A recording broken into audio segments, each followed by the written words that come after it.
Boa noite, meu nome é Franklin, sou aluno do P4 da noite e pago a disciplina de Direito Econômico com o professor João Eduardo. E para o fechamento da última nota da disciplina, nos foi incumbido o dever de fazer o trabalho, falando um pouco sobre a ordem econômica internacional. E eu vou começar falando sobre quem são os sujeitos dessa ordem.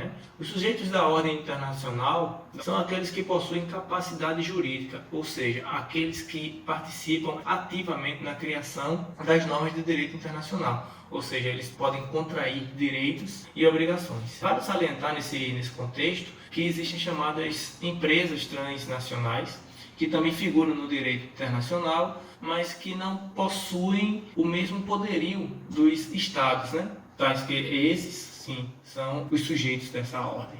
Então aí temos a primeira diferenciação, As empresas são consideradas atores, enquanto os estados são considerados os sujeitos. Nesse contexto, existem duas correntes teóricas. A realista, onde para eles apenas o estado é sujeito, mas também com o avançar do tempo, com a modernidade e o dinamismo que acontece nas relações econômicas, surgiu também a corrente liberal, onde ela, para eles, além dos estados, os organismos internacionais, que veremos um pouco mais à frente, também são considerados sujeitos, ou seja, um marco histórico para isso é o chamado Tratado de Westfália, ou Paz de Westfália, que aconteceu em 1648. Isto é, por essa perspectiva, apenas os estados possuíam o status de sujeito internacional. E aí, como dito outrora, a corrente defendida é realista.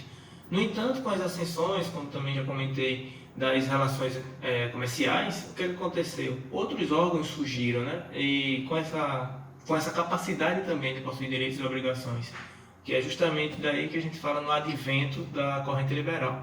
Bom, continuando nesse contexto, como falar de Estado e não falar de soberania? Então, assim, é um ponto bastante importante. O que é soberania de um Estado?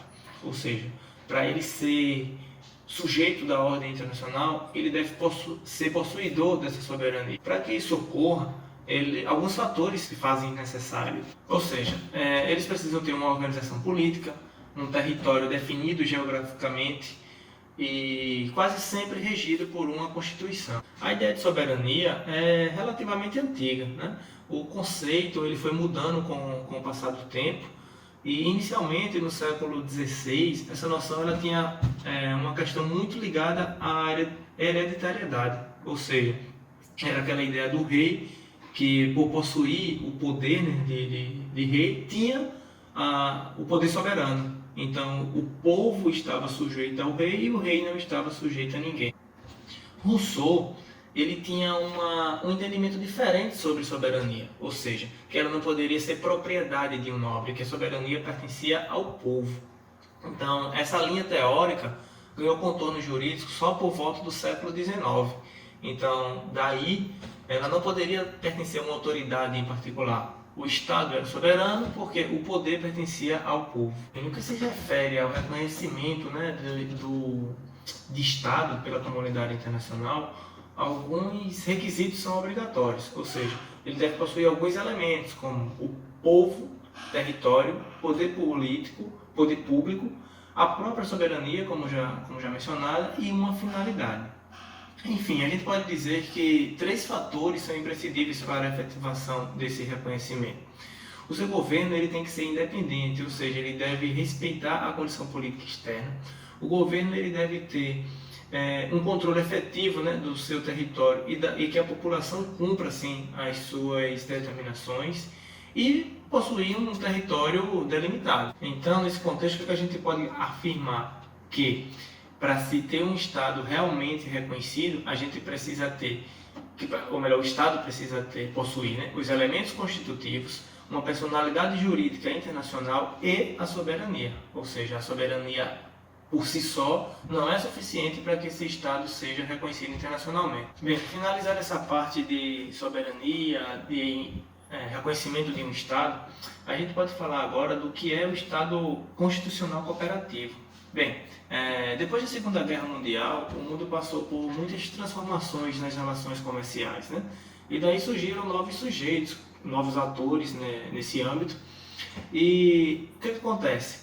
Foi surgindo a necessidade de um princípio de cooperação estatal, ou seja, era embasado no transnacionalismo e tinha o que como almejado? A paz, a segurança global e também um desenvolvimento socioeconômico sustentável. Isso demonstra uma quebra muito importante no paradigma de que as relações estatais internacionais, né, entre as nações tivessem um perfil puramente econômico. Essa cooperação ela vai muito além disso, ou seja, tem um leque muito maior de aplicabilidade e abrange inclusive as relações sociais, ou seja, ela tem uma influência no ordenamento jurídico, né, no ordenamento jurídico das nações e definitivamente ela entra nessa seara constitucional. Existe uma fala aqui de Peter Haberle, me perdoe a pronúncia, que ele diz o seguinte: o Estado Constitucional Cooperativo ampliou o conceito de cooperativismo dos povos, traduzindo a abertura constitucional para o direito internacional, com viés para o transnacionalismo, tendo influência direta na configuração do ordenamento jurídico interno das nações. O que é que ele está querendo dizer com isso? Ele está dizendo o seguinte, que esse modelo cooperativo ele é primado em garantir que as nações estejam comprometidas em assegurar a paz, a manutenção da segurança e os ditames de justiça social e econômica.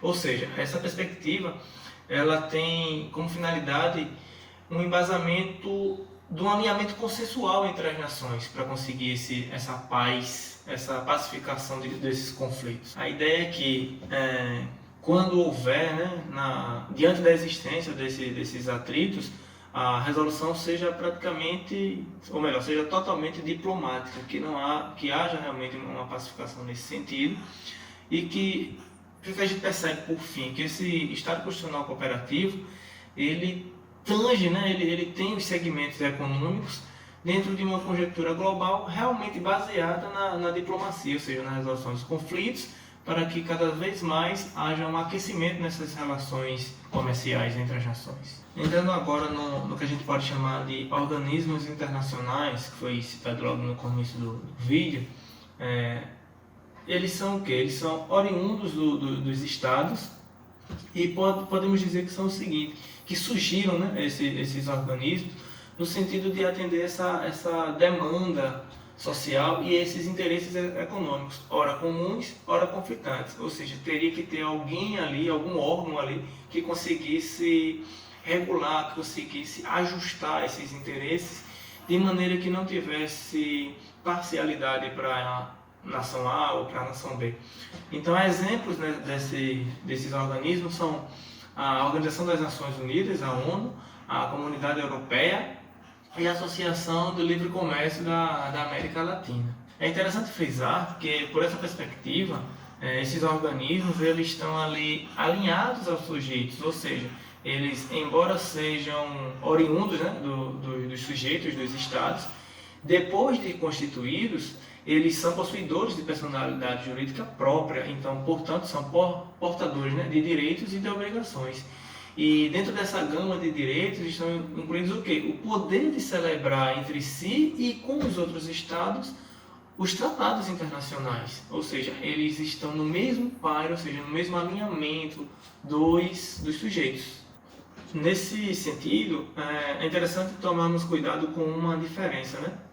Os organismos internacionais, que foram citados agora há pouco, como a ONU, a ALCA, enfim, e existem também as organizações não governamentais, ou seja, esses não possuem o mesmo poder de sujeitos internacionais, visto que eles não são resultantes de associação de estados, e sim da sociedade civil e de cidadãos comuns. Eles têm sim uma influência, né, na ordem internacional, mas eles não têm o mesmo poderio dos organismos e dos sujeitos. Bom, falar um pouco agora sobre empresas transnacionais, ou ETNs, né? Quem são essas empresas? Bom, são organizações independentes que atuam em diversos países e ultrapassam os limites territoriais de sua matriz original. Elas possuem personalidade jurídica de direito privado, ou seja, ela não tem vínculo direto com os anseios políticos de determinada nação. Outro detalhe importante que vale ser ressaltado é que elas não são sujeitos internacionais, não são consideradas sujeitos internacionais. Por quê? Primeiro, pela sua origem privada, e segundo, porque elas não detêm os demais elementos que constituem os sujeitos ou os organismos internacionais, né? Vale também salientar o seguinte: o termo multinacional ele foi sendo substituído gradativamente por transnacional, porque este representa melhor as características dessas corporações globais. O primeiro, ou seja, a ideia de multinacional, transmitia a falsa ideia de comprometimento de várias nacionalidades, quando na verdade isso é um mero atendimento de interesse econômico. Então o que a gente pode concluir sobre as empresas transnacionais? Que são corporações que se expandem para diversos territórios do mundo. Elas distribuem as etapas, ou seja, se ela precisar de energia, mercado dos consumidores, matéria-prima e mão de obra, então ela vai de acordo com a necessidade dela. Então essa distribuição é feita em várias unidades ao redor do globo, sempre visando a redução de custo e a maior eficiência nos processos. A configuração da ordem econômica internacional. Bem, na segunda metade do século XX, as transformações das relações econômicas internacionais passaram a ser regradas por essa ordem econômica. Esse marco ele demonstrou apenas o crescente dinamismo, né, que vinha acontecendo nas relações internacionais entre esses países, nas relações comerciais, perdão, entre esses países.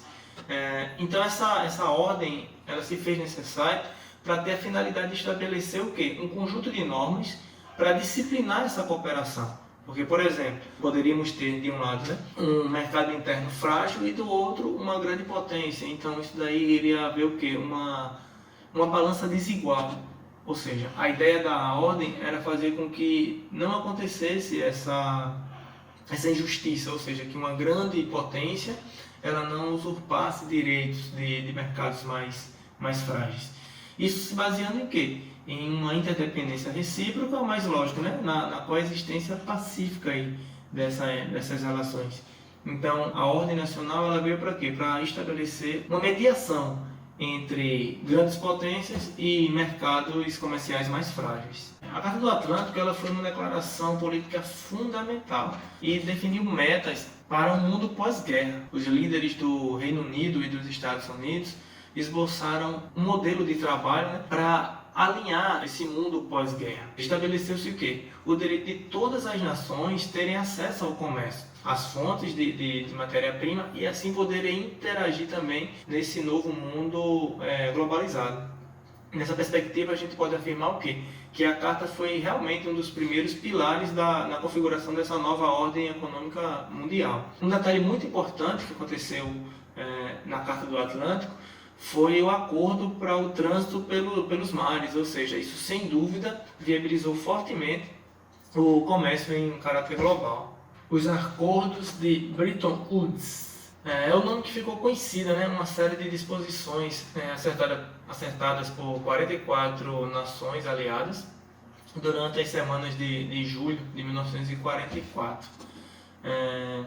O objetivo da conferência era definir alguns parâmetros para reger esse mundo, né, essa economia mundial pós Segunda Guerra Mundial. Ou seja, ela queria firmar um conjunto de regras, instituições e procedimentos que regulassem essa economia internacional. Além disso, o que é que a gente pode também frisar? Né? Que os delegados nesse encontro também fundaram instituições financeiras mundiais, ou seja, o Banco Internacional para a Reconstrução e Desenvolvimento, o BIRD. Mais tarde foi particionado, né, foi dividido entre Banco Mundial, Banco para Investimentos Internacionais e o Fundo Monetário Internacional. Em relação a isso, duas disposições são importantes de ser salientadas. A primeira é que cada país adotou a taxa de câmbio de sua moeda indexada a um valor do dólar. E a segunda é que o FMI ela serviu como um financiamento para suportar dívida temporária de pagamento, ou seja, se o país tivesse um problema financeiro, uma nação aliada tivesse um problema financeiro, o que ele poderia fazer? Recorrer ao FMI para conseguir essa ajuda e sair dessa situação de crise.